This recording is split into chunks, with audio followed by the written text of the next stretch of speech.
Shalom everyone, at once again, guys, for today's vlog, I wanna share you the conjugation of infinitive verb to fall. In Hebrew, lipol. Okay guys, bonatkel. Present tense fall. For masculine singular, nofel. Ani, nofel. Ata, nofel. Hu, nofel. Present tense fall. For feminine singular, nofelet. Ani, nofelet. At, nofelet. He, nofelet. Present tense fall. For masculine plural or mixed gender, nuflim. Anachno, nuflim. Atem, nuflim. Hem, nuflim. Present tense fall. For feminine plural, noflot. Anachno, noflot. Aten, noflot. Hen, noflot. For past tense, fell. Nafalti. Nafalta.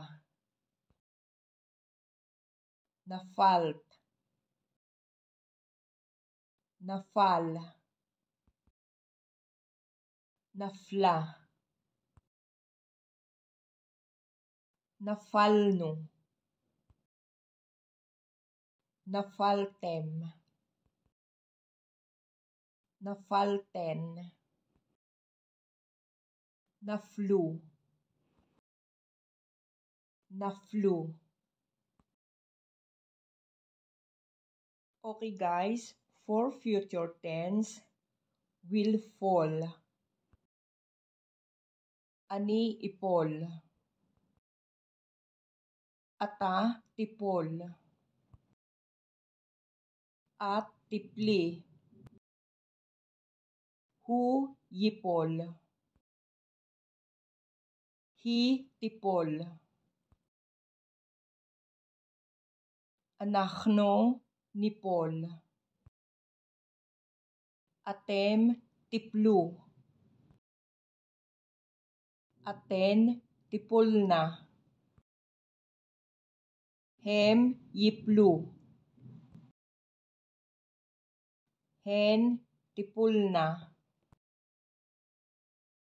Okay guys, ito naman ang imperative or ang command.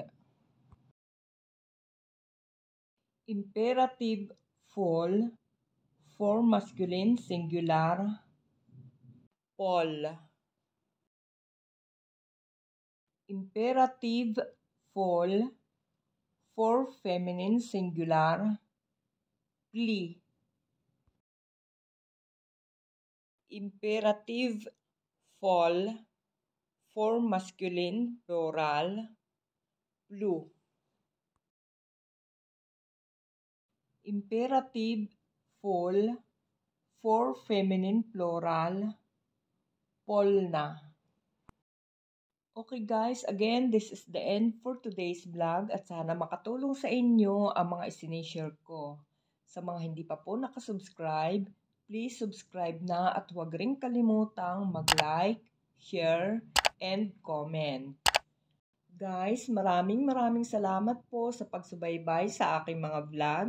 See you next time!